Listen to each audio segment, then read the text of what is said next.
Tom, it is true that he was the first to be resurrected, but not in the sense that you understand. He was the first that was returned to his civilization, Huva, in the manner in which he was returned. There have been many who have been resurrected, but he has been returned to his civilization. The people upon the planet Earth who saw his resurrection believed that it made him God. Andrew, so with reference to people who came from one of the universal civilizations and then went back, you mean to say that Jesus or Jehovah was the first who was brought here and then returned physically intact, and this was not done earlier? Tom, yes. There were what you would call resurrections and returning to spheres but not returning to civilizations. Andrew, is this really what we would call teleportation or bilocation or? Tom, it would be bilocation. It was the first time it had been done. John is the one who took the body of Jesus, Joseph of Arimathea, the same person as Joseph, the head of the civilization Aragon. Tom, it is two different ones.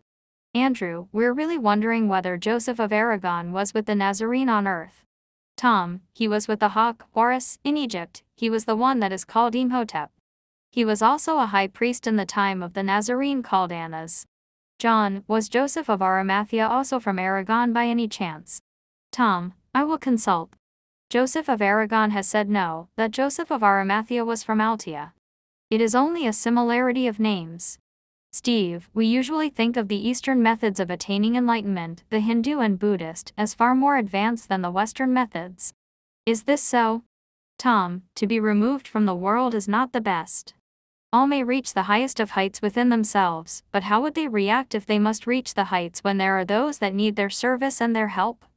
To escape the responsibility of involvement, it is true you may believe that you have become a master or a perfect being, for if you do not interact with others, then you will indeed think that you are perfect.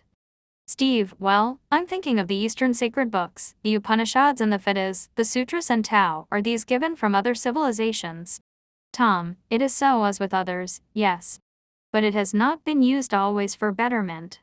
If the Eastern philosophers had the truth of their fellow men within their heart, their nations would be highly evolved. But they use it at times to make themselves masters, without uplifting the souls that need help. It is important that those who have understanding of suffering attempt to relieve suffering.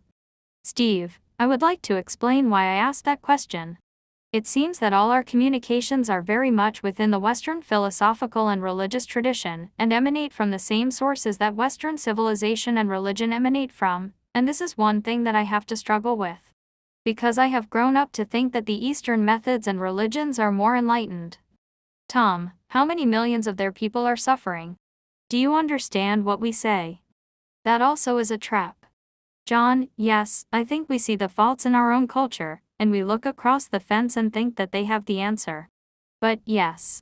Tom, if you sit upon a mountain and look below you, and say I am enlightened, for I sit and I pray, and those that are below me, it is important for them to suffer and I cannot do anything to help, then you have set yourself above them.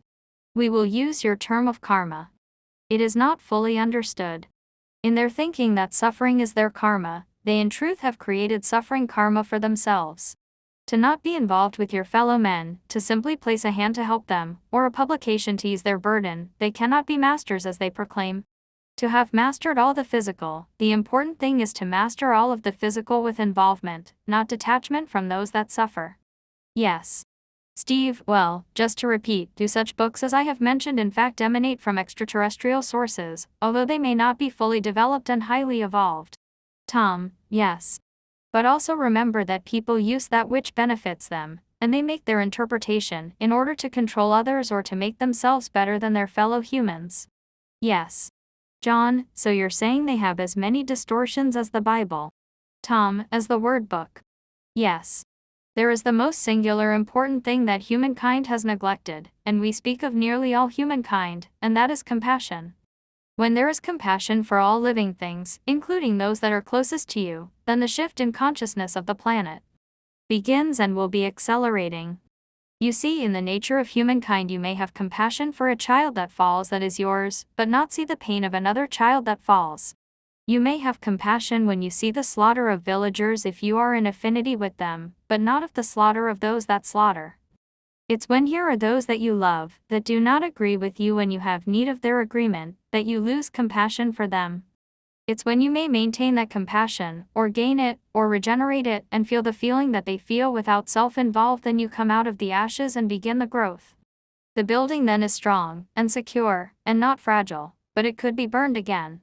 Humankind has not had compassion for humankind. Even one of you, who might have compassion for a small child, has no compassion for an adult that does not agree with you. That also is changing. John, yes, on that, it's interesting that we have difficulty having compassion for the nearest and dearest to us.